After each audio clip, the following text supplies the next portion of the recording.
Hello, and welcome to the Poison Pen Bookstore and another of our virtual author events. We're very fortunate to have with us today New York Times bestselling author Beatriz Williams. Before we begin our program, I do have one brief commercial message. We will have a certain number of signed copies of Beatriz's new book, Her Last Flight, available through the Poison Pen Bookstore. So if you're interested in obtaining a copy, please feel free to go online to the bookstore and order one while copies last. Now, without further ado, please join me in welcoming Beatriz Williams. Welcome, Beatriz. Hello, everybody. It's so good to be here. Actually, I hear it's like 187 degrees over there right now, so I guess it's just as well I'm sitting here in my, in my house right now.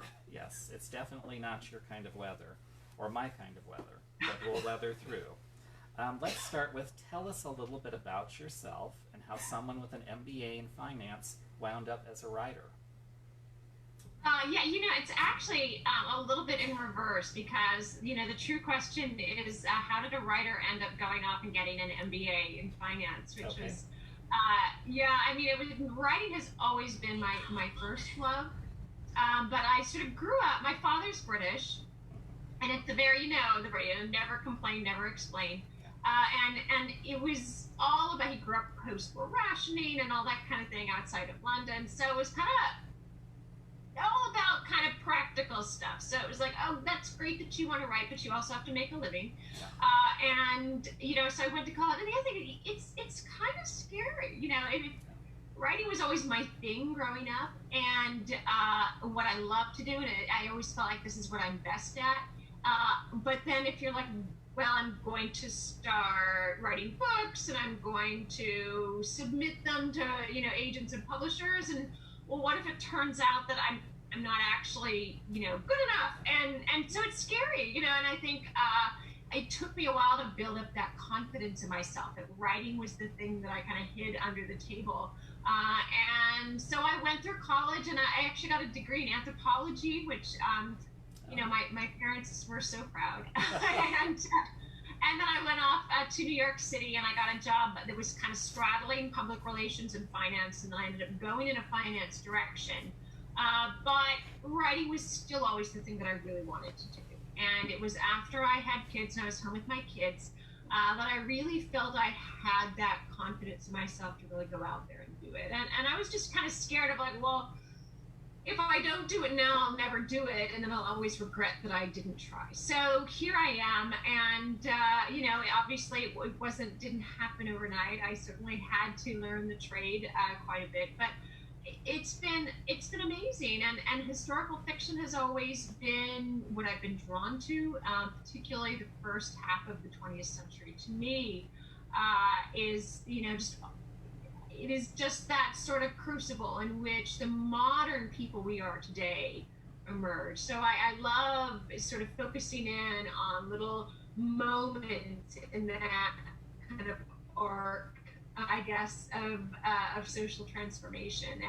And this particular book focuses in on an aspect that has always fascinated me, which is the birth of aviation. Well, tell us about Her Last Flight. Give us a little taste of it. Yeah, so it started out as a bit of a what-if scenario. My father is actually a pilot, and this was something I didn't even know about him until I was in college, and it came out, and he started taking up gliding, which is, it's this little airplane. If you've studied World War II, they played actually a very big role, because with no engines, it's basically just a shell with very, very long wings, and you get towed up by an engine, a plane with engines. And then you stay aloft through just strategic use of, what they call thermals, which is, the warm air that kind of comes out from the ground. So my father started flying these gliders. I was like, where did you learn to fly? He said, well, in college, didn't you know that? So apparently he had been a member of back in, obviously, England, the Leeds University Air Squadron, which is like a training thing for the RAF, for university, for university students. And he was like the top in his class, and they flew him out to Singapore after college. He was supposed to be this big RAF guy. And then it turned out that was when they figured out that he was actually colorblind, red and green, which Apparently, his take is that his instructor back at university had passed him through because he had a crush on him, which is a fun explanation. But anyway, it wasn't found out until later on in the training process. And so it was like his dream was crushed. So being British, he never ever talked about it ever again. And so well, until I was in college, and I guess the hurt had finally faded. And he's like, well, what did you think those trophies were on the wall in the study? And I said, well, I don't know. They were just these little dusty silver cups in the back of the shelf, and I figured it was, pub darts or something like that. But no, apparently he'd been this amazing, pilot. So that's kind of a long way of saying that I guess I came by my love of aviation naturally, and without even realizing it. I have never piloted an airplane myself. I just don't have the guts, but I love to fly. I would go up with my dad in the glider, which is it's like the interior is about the size of a sofa. I mean, it's a pretty intimate space, so you're really connected to that sense of flight and motion. Sometimes I would go up in the tow plane, which is like a barnstorming type of experience. And then, of course, I just love to fly in general. I'm always the one in the window seat, not because I want control or I don't want someone to climb over me to go to the bathroom, just because I can't stop looking outside. To me, the miracle of being up in the air, and, I'm now, not anymore, I think, because I'm not going on book tours anymore, but, I was like platinum on Delta, and still, every time I'm just glued to the window. I just cannot get enough of that miracle of flight. So aviation has always fascinated me. The dawn of aviation has fascinated me because here are these people who, you're talking about an industry and a site that was so, it was so dangerous. Not only would you probably, it was very likely you would die, you would crash, you would watch your friends crash, you would, if you flew in World War I, you were extremely lucky to make it out alive. And then the barnstorming of the 20s, extremely lucky if you made it out alive. You started doing these long distance sort of stunt flights, and those, again, extremely dangerous. So what kind of person takes up that challenge? It's easy to say, well, just an adrenaline junkie, but, there's a lot more to it than that. So I was fascinated by that. And of course, finally, fascinated by the mystery of Amelia Earhart. Like a lot of people, and I think a lot of girls growing up, she was such an iconic figure to us in an age where, women kind of had to really fight to do, to follow their dreams, and yet she did it, and then, there's no closure. We don't even really know for sure what happened to her. So I kind of took that idea of kind of combining that interest in the psychological side of things to my interest in, women at the vanguard of these professions in the 20s and 30s, and then the mystery of Amelia. So I started out thinking, well, what if this, what if that?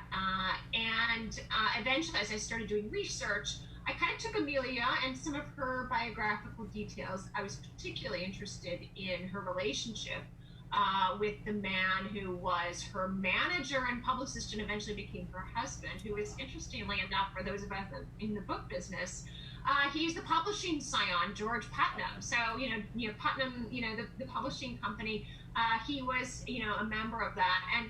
And so that's kind of fun and fascinating.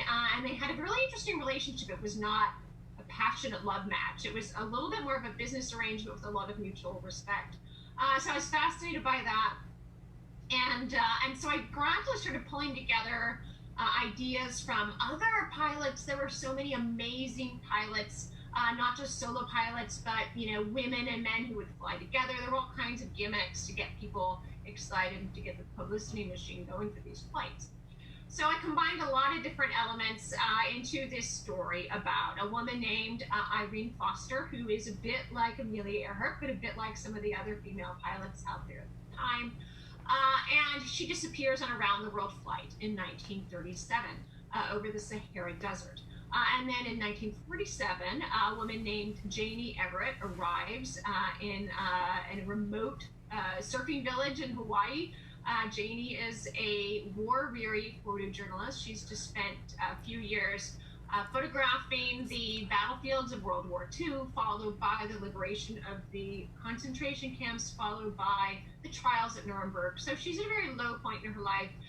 And as Janie's story starts to, she starts to sort of tell you a little bit about her story, you start to realize she's been through a lot of trauma, both in her childhood and her adulthood. So Janie's arrived to find Irene Foster. She thinks that Irene's been hiding in plain sight as a pilot in a sort of island hopping airline. And as these two women, we go back and forth between Irene's story back in the 20s and 30s and Janie trying to unravel this mystery of what happened to her in the 1940s. We start to realize how closely these women are connected and why exactly Janie is so obsessed with Irene's story and Irene's life. Now, there's a man that kind of connects the two women, Sam Mallory. Can you tell us a little bit about him? So Sam Mallory, when Janie actually arrives in Hawaii, her story is that she is researching a biography of a man named Sam Mallory, who was in fact Irene's flying partner at one time. He's the one who taught her how to fly. They have a very complicated relationship. And Mallory also disappeared around the same time in 1937. He went to Spain to fight for the Loyalists in the Spanish Civil War, and he disappeared as well. So Janie's convinced there is some connection, and we know that she doesn't actually write that biography of Sam Mallory as she planned, because Irene's story is actually told as excerpts from a biography that Janie writes years later about Irene. So in fact, I think it's important to remember as we're going through Irene's story that Janie is the one telling us this story. This is Janie's biography of Irene. So number one, how close to the truth is she? Is she relating Irene's story? And number two, how did she get Irene? They have a very contentious relationship in the beginning. So how does Janie get Irene to agree to open up her life and have this biography become one of Irene's? You had a quote in the book that I think really explains the theme in some ways, and it was, facts are the least important thing about a person. The lies we tell ourselves, the lies we tell other people are what make us different. Can you kind of expand upon that and how it relates to your characters? Well, I think, again, we have, so Janie tells her story in the first person, and then she is the one relating Irene's story to the reader. So right away, you need to be conscious, and I deliberately created a voice for Janie, which directly engages the reader.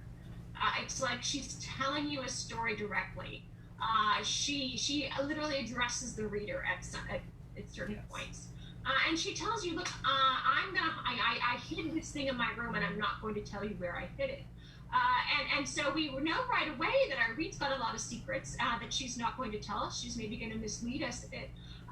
So for me, it all comes back to what storytelling is all about. Storytelling, it's not just, somebody trying to present their side of the story in the most advantageous way possible, but it's also, in a larger sense, how we communicate our cultural values from generation to generation. And this is something I talk about a lot in sort of my, my lecture circuit type book talks. What is storytelling? Why is it so important to us? Why are certain stories so resonant to us as human beings?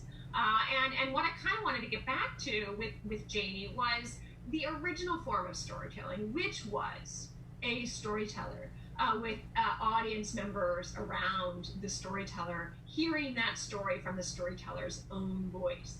And that was really what I wanted to capture with Janie.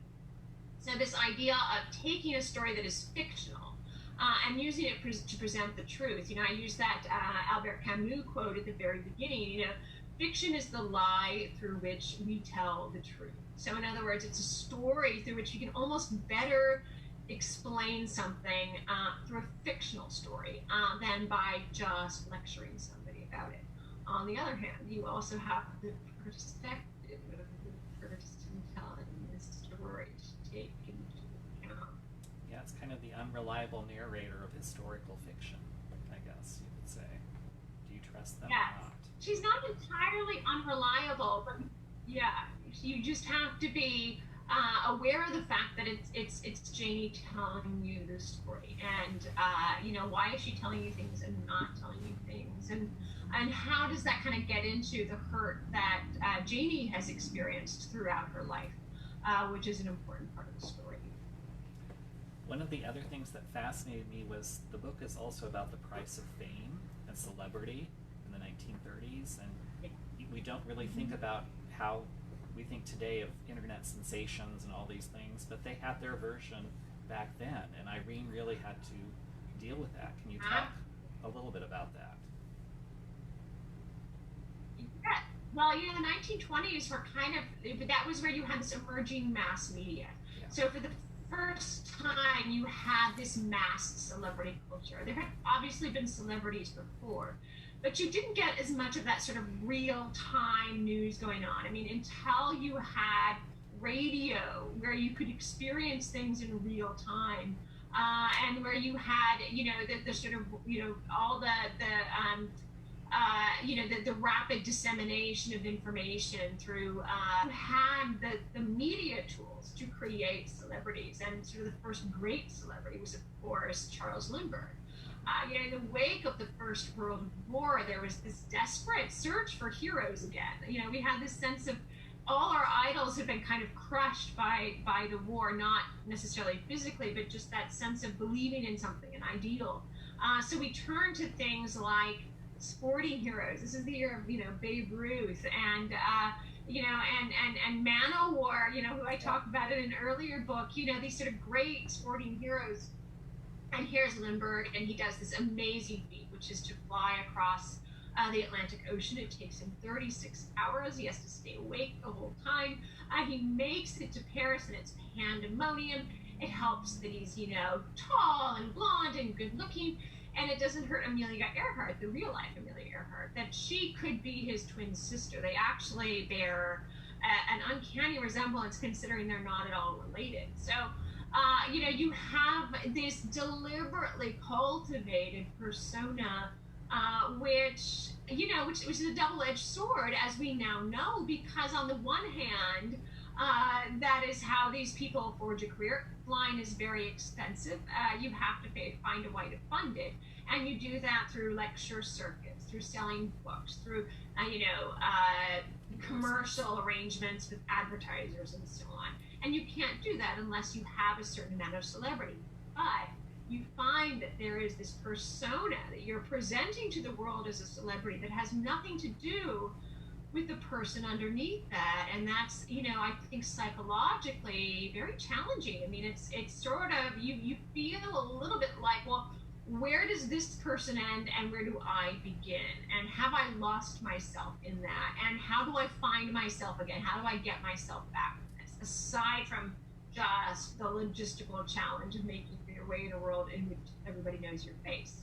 So that was a new thing for for the celebrities of the 20s and 30s, and how Irene navigates her way through that and makes the choices she does, I think, is sort of a large part of the book as well. You were an early consumer of opera and plays, and that kind of influenced how you write. Can you talk about that?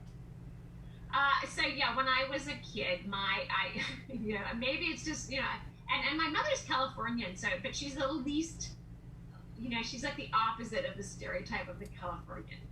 She definitely was, and it was actually she who introduced my father to opera, and even though he had been exposed to a lot of, he was actually telling me, he was back, for a visit, and he was telling it, his parents would take him to Stratford, and he saw some of the absolute greatest names, they would all, even these film stars in Britain, they would go and they would do Shakespeare at Stratford, because that was what we did.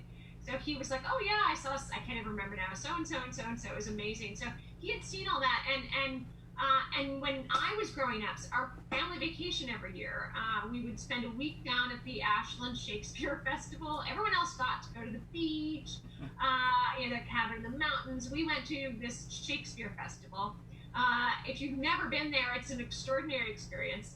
Long before, the Globe became a big rebuilt sensation in London, Angus Bomer arrives in the middle of Nowheresville, Southern Oregon, in 1936 and decides he's going to build a replica Elizabethan stage and put on Shakespeare plays. So we went, and this was my summer vacation every year, was Shakespeare from the age of like 5 or 6. And then during the winter season, we would go to the Seattle Opera.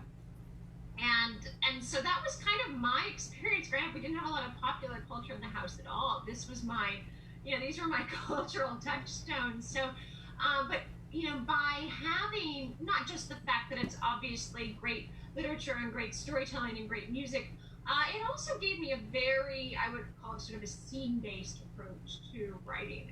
If you sort of read my books closely, we're almost never not in a scene. There's not a lot of interscene exposition. So we always open up somewhere, and if there's any exposition that goes on, it's sort of in the form of a flashback or an explanation. I really kind of try to keep things within the scene. I want to keep us, in that actual moment of drama and that notion of drama and the rhythms of drama. And, if you add in the opera, that sort of lyrical aspect, the sentences should have that sense of rhythm and flow and musicality to them, particularly when, people are speaking, because I think that, the reason why, Shakespeare wrote in verse and music drama. I mean, the Greeks had music drama.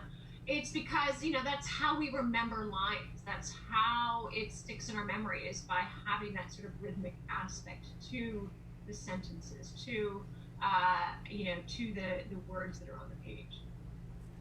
Most of your books have at least 2 different timelines or plot lines. How do you handle that as a writer? Do you have to constantly juggle? Do you write one at a time? Do you find you've got to go back? I write one at a time. It never occurred to me to write it any other way. When I was writing my first book overseas, that was my first published book, which did have a back and forth narrative. I wrote each narrative in its entirety. So I always write the part that has the mystery in it first, because I need to know what happened in order to effectively write that second narrative, which is the one usually in which somebody's trying to find out what happened in the past. So to me, that just seemed logical. And not only that, because voice is so important to me, and that's really how I communicate many aspects of my characters, by writing it as one continuous story, I was able to stay immersed in that voice, immersed in that character. For me, the juggling back and forth is kind of the challenge, because I can't it's hard to keep a voice from bleeding into it. I just don't have that sense of immersion as when I'm writing it all at once. But then, I write books as well, collaborative novels with my writing sisters. I call them Karen White and Lauren Billig, and they have always alternated. So they'll write, they'll sort of write it as you read it, which is going back and forth. And I'm like, how do you do that? And they say, how do you do it your way? I don't know. I think we each have our own particular way of writing books, and you just have to go with what works for you. There's a lot of different subjects that you had to research in the book, but one of them was surfing. What kinds of research did you do for that? Well, I've always been I think, to me, there's a very similar, there's a lot of similarities between surfing and flying. And you basically got this piece of equipment in which you were harnessing science, basically, staying afloat on water. Riding a wave is very similar to that sense of staying in the air, riding the air currents. So to me, there was a similarity, not just that, but just the psychology of, mastering nature, for one thing, but also that element of danger. I think that if you look at, one thing that kind of, the common thread that links all these pilots is that they're not afraid of danger. One of the books I ended up reading, because the psychology side of it fascinated me so much, was Tom Wolfe's book, The Right Stuff. And that, of course, deals with the Mercury astronauts. But it's the same person. It's the person, the person who wants to try out the new things and do the dangerous thing that nobody else will. Why? I think for most of us, that is almost incomprehensible that you would risk your life for something that certainly in the very early years of something is just kind of all for glory.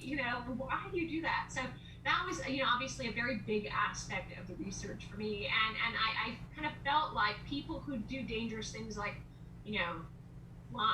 flying airplanes or going up in space capsules, strapped to rockets, you're not just going to do that. You're also going to race cars. You're also going to surf. You're going to do these things that are kind of pushing the edge a lot. There are just people who just need to push that edge, and I just find that so fascinating. So the surfing, and I body surf a lot. I grew up actually on the West Coast.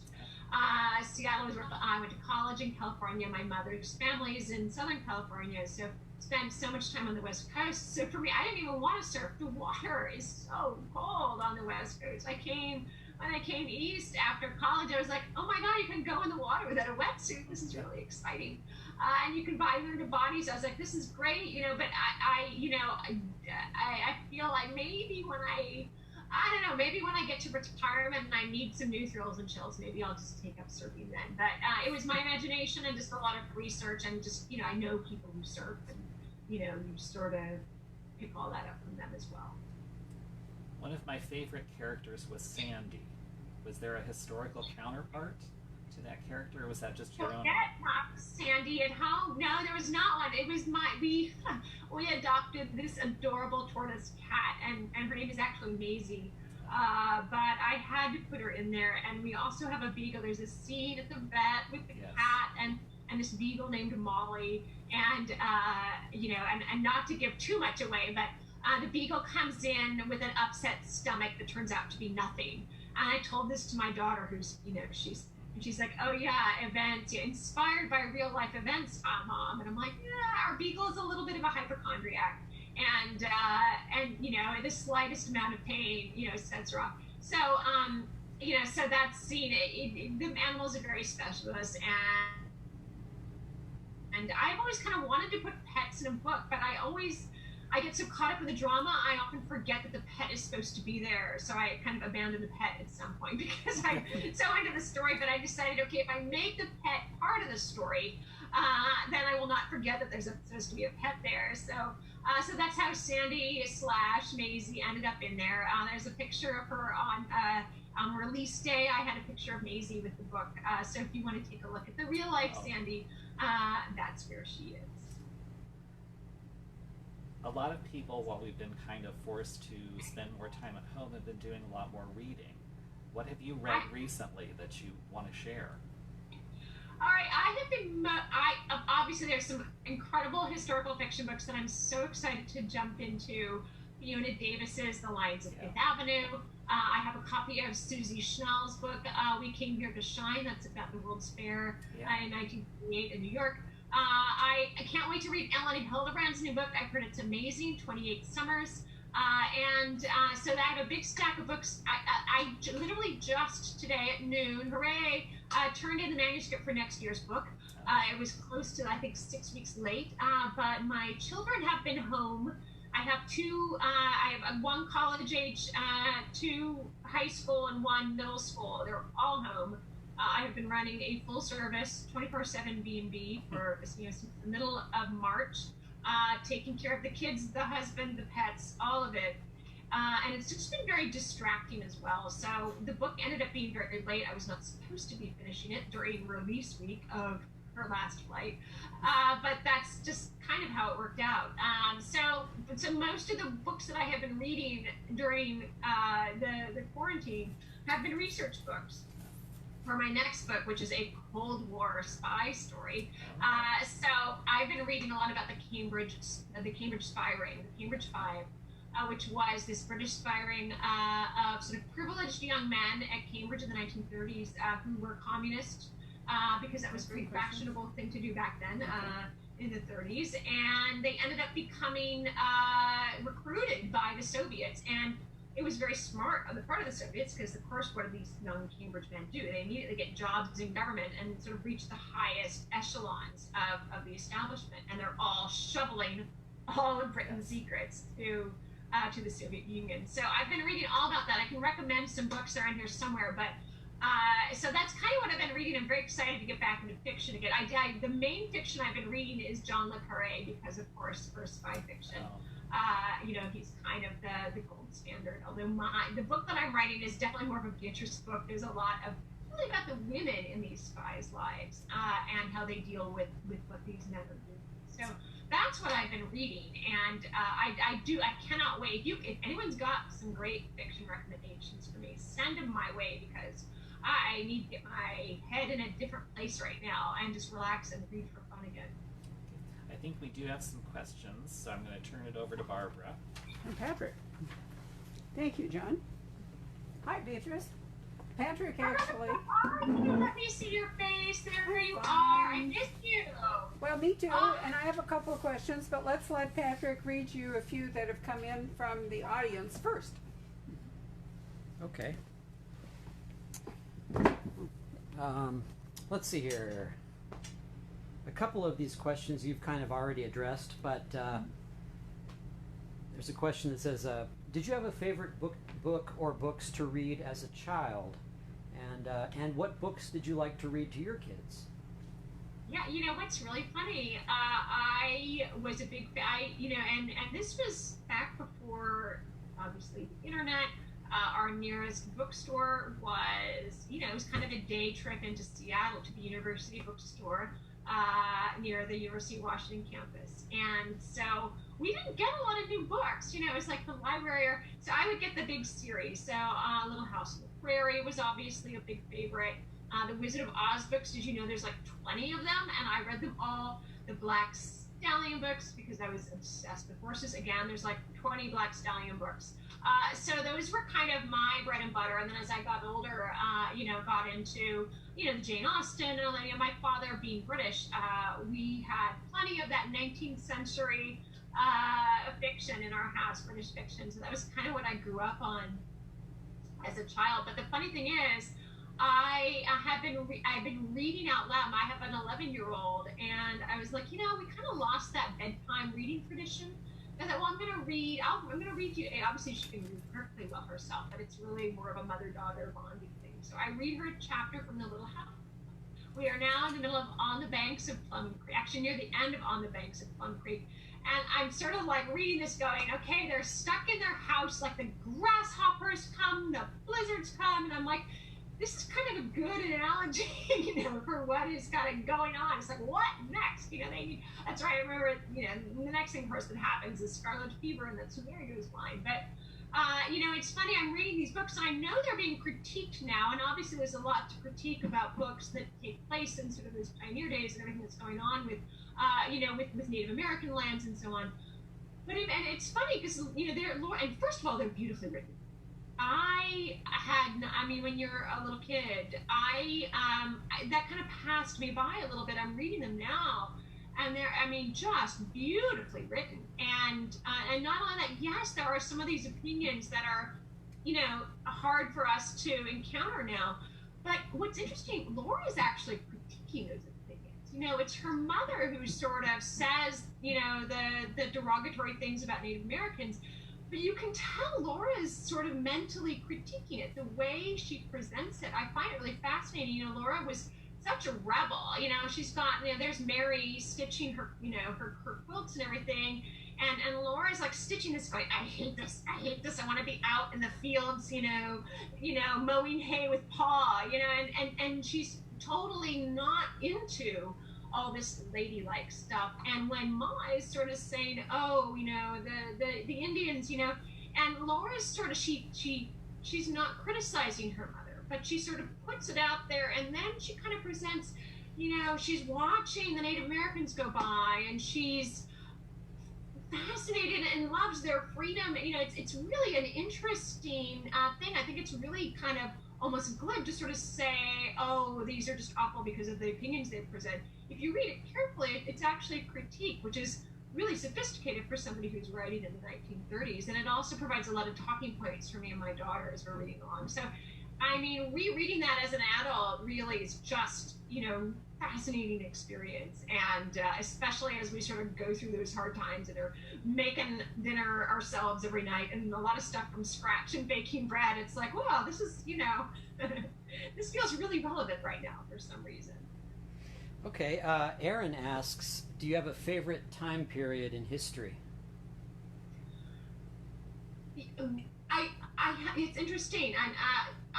I had always, growing up, been, I loved the Tudors. I loved sort of Victorian. I became very interested more in the Georgian period a bit as sort of late teens. And then I was in college, and for the first time, I took a class, history class in turn of the century Europe. Obviously, this was back in 1990, so that would have been the turn of, the 18th into the 19th into the 20th century. And I was so, the tension, as we have that kind of transition from the romanticism of the 19th century into the modernism of the 20th century, we have these series of catastrophes that take place. We have the First World War, we have the Great Depression, we have the Second World War, we have all these things that happen in between, and that sense of disillusionment in the very early part of the century, that sense of sort of stoic endurance as we get into the 30s and 40s, and then that desperate desire as we get into the 50s to return things back to that state of innocence before all these terrible things happen to us. It was so fascinating to me. And there's a ton of fiction out there now about this period. I sort of feel like I was kind of in there a little bit on the earlier side of that, just as that was started, and because it has always desperately fascinated me. If I see a World War I book out on the table, I will just buy that book without question. And every time I write about one of these little slices of that part of the 20th century, whether it's the pre-war period with all that, all that modernism kind of roiling up from, I guess, the fringes of society. But we have Picasso and we have Einstein and we have, all these innovations taking place that suddenly we get to the war and it's like this crucible that transforms everything. I just can't get enough of it. And to me, that it's just such a great, it's just such a great source of ideas and inspiration for me, because there's so much tension, so much conflict, so much both inner conflict and outer conflict that weave together, and so it is at this point my favorite period to write about. However, I do kind of feel like at some point, it's not like the well is running dry, but I do feel like, I'd like to try something a little fresh and new. So watch out. I may kind of delve into something completely different in the next couple of years. Who knows? I've got some ideas. Yeah, wouldn't Paris in the 1920s be a fun place to be for a while? Well, exactly. And, but I mean, I'm talking something like a different century. Ooh. So we'll see. Ah, right. Yes. Probably not the 1980s, though, right? No, not yet. Although I tell you, this whole, I was like, oh, I'm gonna write. Yeah, I was sort of came across a story about the Cambridge Five, and that was what sort of sent me down this sort of multiple rabbit holes that ended up in the book that I just finished. That'll be out next summer. But I mean, suddenly reading about the Cold War and everything that's going on within that, espionage world. I mean, talk about trying to sip from a fire hose. I mean, it's just such a big subject on a social level, and then there's the cloak and dagger side, and there's the psychological side. So it's, I may run with that for a little bit just because I find it fascinating. It's not much written about, and I think where it is written about is mostly, men have written about it. So I think this is another area where, up until recently, most of the World War II books are written by men. I think that it's time to have more of a women's perspective on what is going on. Have you read, by chance, Stella Rimington's memoir called Open Secret? Oh, I haven't. No, I highly haven't. recommended. I had to really narrow myself after a while because there's so much out there that I had to be like, okay, if I'm going to get this book done, I have to kind of focus on the things that the book is about. So, but yes, email me that one, and I will buy it from you guys. How about that? Wow. Yeah, it's fascinating because she came here and not to hijack the program, but she came here and it was one of the most fascinating, interviews I've ever given. She a woman who rose up through the ranks in a very male-dominated old boys club. It is so male-dominated. And, it's very alpha male. That whole espionage, that whole, especially post-war espionage. But even though it was. If you were a woman, it's very hard to be anything other than sort of a courier or maybe a handler. You might help run a few agents who were better managed with a woman's touch, let's say. But to actually do your own espionage was, it was very dominated by that very alpha male type of spy character. Yeah, another good one is Dan Fesperman's recent book, Safe Houses. I would check that out. It's about a lot of women in the intelligence trade. Yes. I feel like there's a whole, thing that we haven't even gone into yet. So I'm kind of excited to explore that. And by the way, speaking of, so I feel really badly. As I said, putting a book out and quarantine and trying to finish the book for next year. You guys sent me these lovely 2 big boxes of copies for me to sign. And just this morning, I'm like, wait a minute, I don't remember seeing those arrive. So I went on a treasure hunt through the house. I finally went to an unused room in the house it's in the old part of the house, and we keep it shut so that the cats don't scratch the furniture. And sure enough, there are the 2 boxes of Her Last Flight. I am so sorry. I think my husband dragged them in, and nobody told me. But the good news is I just signed them all with a beautiful silver Sharpie to match the gorgeous cover. I will show you. So if you want special silver sign, Her Last Flight, obviously the poison pen is the way to go. I will slap those UPS labels on them and send them off first thing tomorrow, with 1,000 apologies that it was not done earlier. I had forgotten all about it, and the books were hidden from me. So I apologize for that, and my husband will pay, I promise. Okay, I have a question it's kind of a standard question that a lot of people are curious about, your writing habits. Do you write every day? Do you write at a certain time? What does your daily schedule look like? Well, what are we talking here? Because my answer to that question until the middle of March was, well, it's really quite easy. As soon as the school bus leaves, I make myself a cup of coffee and sit down to write. So that obviously was not my routine over the past few months while I was trying to write this book. I really try, luckily with teenagers, they tend to have those teenager hours. So if I can get downstairs early enough and make myself some coffee, it's been a little bit easier now that the weather turned finally. We had kind of a really cool, wet spring. But now I can sit outdoors and write, except for the humidity. But I will brave the humidity just because I'm that much farther away and the kids cannot find me unless they really need me. So that's been my routine right now. But let me tell you, I am looking forward to school starting in September. Now my oldest was already in college. He came back from college in the middle of March. My second child is a high school senior, just graduated. So it's been a very tough spring for her, missing out on all those activities. But she will be going off to college, God willing, in August, actually. So I am really looking forward. I love them so much, but I am looking forward to having some uninterrupted writing and just thinking time as soon as that happens. So it has been a great challenge, but maybe some great fiction will come out of this. Do you have any advice for aspiring writers? So lots of advice. Number 1, read. Go to the Poison Pen and look at all the books on the shelves and pick something from every genre, time period, male authors, female authors. Just read a wide range, classics, new fiction, historical fiction, all these things. I think the more you read, the more you develop your own voice. I think you don't want to be copying someone else's voice. You want to just have so many influences that you develop your own stories and your own voice. I have other pieces of advice, like don't have kids. No, I'm sorry. No, that wasn't it.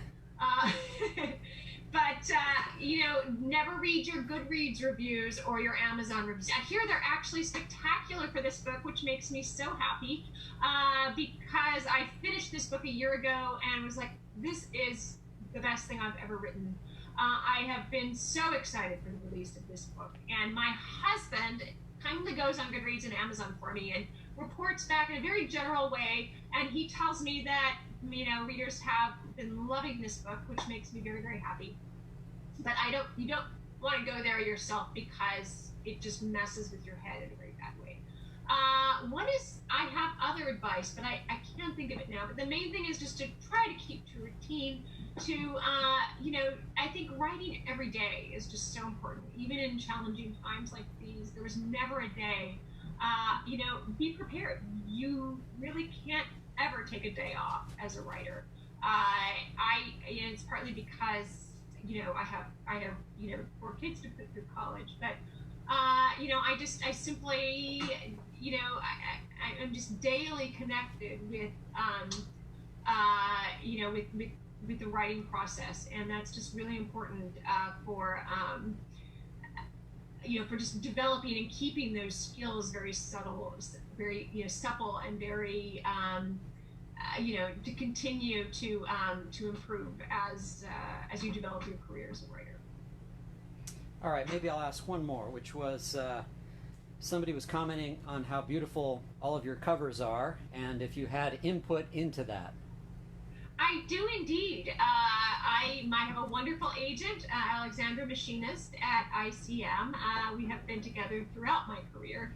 And in fact, she had just started out herself as an agent when we got together. So we've kind of grown through the business together. And she has a very strong sense of aesthetics.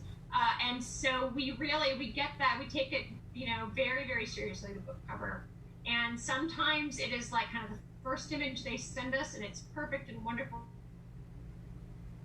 and amazing, and there's maybe a couple of tiny tweaks to get it just right. And then sometimes we just go through iteration after iteration and hopefully end up something. But I always have the best covers are the ones that they get right away. I've very rarely had a cover that we had to do by committee and iteration after iteration that I was really super happy with in the end. But the last few covers, I think we've really developed a certain look that I think really works for my book. So it's been exciting. Although it's interesting, the cover of her last flight, and I'll hold it up.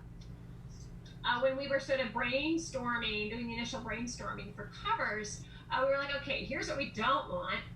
We don't want a super historical looking cover, because a lot of people, they see a historical cover and they're like, oh, I don't like historical fiction, I'm not going to pick it up.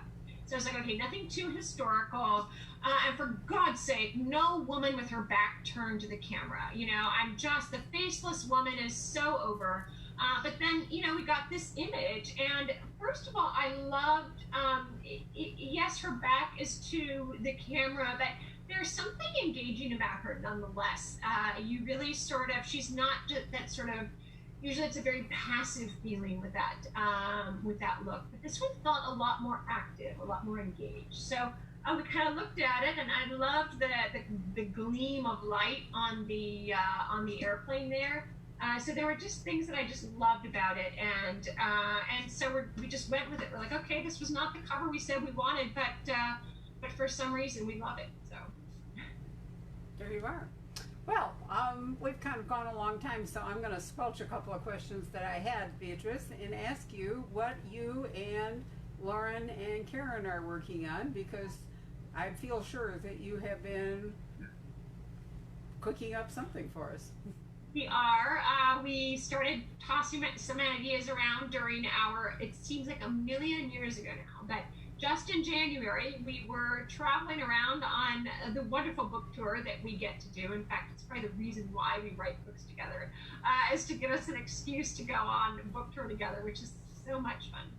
And again, this was right before coronavirus happened, and it just seems like a million years ago. But we were tossing around ideas. Our publisher, gave us a contract for a new book. And we were supposed to meet in, I'll give you a big fat clue, Newport, Rhode Island, at the beginning of May in order to plot out this book, which is how we we always do it. We meet for a few days together and we just hammer out a very detailed plot. Obviously, those plans had to be canceled, but we did have some Zoom meetings together. They were not quite as fun, but we were very productive. And so we've now got our outline together. It is set in Newport, Rhode Island. 3 different generations of women, Gilded Age, 1950s, and the present day. So we're very excited about that. Everything's all outlined. Now that I have just turned in my next year's book, we have the green light to go ahead and start writing this one. So we are super excited about that, partly just because we love being able to, have business reasons for interacting with each other as often as possible. Which is an excellent way to go about it. We were delighted that the 3 of you were able to come here, and we had a lot of fun. Oh, we had the most fun. It was lovely before we shut down. Newport's fascinating. I've been there a couple of times. I have actually walked the entire cliff path all the way around, and at one point we were intercepted by some younger people who looked at me kind of like, "Are you sure you can do this, Granny?" But I just waved at them, and at the end we were ahead of them. And as we walked down the road, I turned around and I said to him, "This is the new 75, guys," which I loved. So I guess the only other thing I would like to say is I think there's an enduring fascination with disappearance. It's very hard to write this kind of a story today, although having said that, we still haven't really found Malaysia Flight 370. So I know. It is possible for something to disappear, but increasingly unlikely. And so it's fascinating to go back to the point where, as you say, part of the thrill is danger, and to know that you could in fact just disappear, never to be found.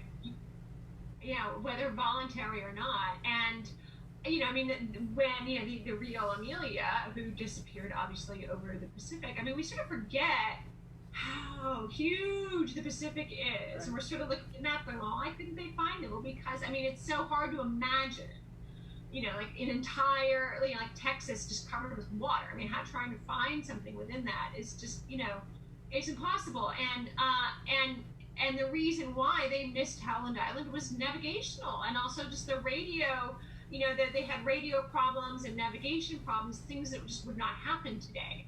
And even a few years after that flight, that kind of thing just wasn't happening. You already had in the Pan Am Clippers who were able to, have that network of stops, and people were suddenly, it became commonplace. Not commonplace, but certainly if you were wealthy enough, you did a lot of flying. And it's easy to forget, though, just how enormous those spaces were and how easy it was to slip into them and never be seen again. And now, of course, traces are all gone. So, so we're never going to know the exact truth. But no, we probably won't. But it's hard to write a book like Treasure Island, let's say, today, to really find a place so remote that a whole story can take place away from civilization, without communication and so forth, is harder to achieve. So I think it would have been really fun for you to go back and write this particular story. And we're all missing travel too, so the fact that you are able to take us from Hawaii to Spain and around. And I also wanted to give you a little final shout out. I really like the fact that you rechristened George Putnam to a Mr. Morrow. Yes, I had a lot of fun with that. It was interesting because those are the two, because I got my start at Putnam, so I thought that was if there's such a thing as a sign, I was like, oh, I think I should be writing this book. So I changed it, and my current publisher is William Morrow. So my fictional husband of Irene Foster is named George Morrow, which was a lot of fun for me. It is. It's a little inside tweak, but still a lot of fun. I know. Those are the little fun things in books. It's just the little inside secrets. And also there is, for those of you who wanted to know if I have any characters in Her Last Flight that may have been seen in other books, yes. There are, at the end of my book, A Certain Age, 2 of the characters go off to California to start an aviation business. And that, of course, is the aviation business where Irene Foster gets her start in Her Last Flight. So we get to revisit those characters who people often ask me about them, and they want to know what happened after they went to California. I need to know. So this is If You Need to Know. It's all in there, and they do play a small but pivotal role in the book. Well, what a very nice little present for your fans. Beatrice, it's been lovely talking to you. Thank you so much for joining us. We will wait for the books, but we're delighted that you found them. It would have been much worse if they just disappeared. I know, I feel terrible. And I was like, how can I forget that you were sending them? But let me tell you, I've had a lot on my mind. But I apologize. I am throwing my husband completely under the bus here. He should have told me there were boxes full of books that had arrived for me. So, he's in big trouble. And I just want no need to punish him. We have some very funny stories about disappearing books, so this one, believe me, is not at all difficult. Anyway, lovely to see you. Enjoy the rest of the summer, and we will look forward to the next 3W book, as well as your next book. Cold War as yet unnamed Cold War book. But thank you so much, and to everyone out there, please. I know there's of course a lot of people watching from outside of the Arizona area, but wherever you are, I hope everybody is having a summer that will be safe and full of hope, and also full of fantastic reads. I think this is a great summer for everyone to be reading. It is, in fact, possibly the best thing you can do for your mental health and even physical well-being. For example, you could walk around your yard reading a book. Why not? I've seen there is actually an author somewhere on Instagram, because I do our Instagram, there's actually a whole thing about a woman who's walking around her garden reading aloud. Why not? So thank you, Facebook fans and other fans who will watch this on YouTube or listen to it on a podcast, for joining us, and we wish you a very nice good evening. Thank you so much.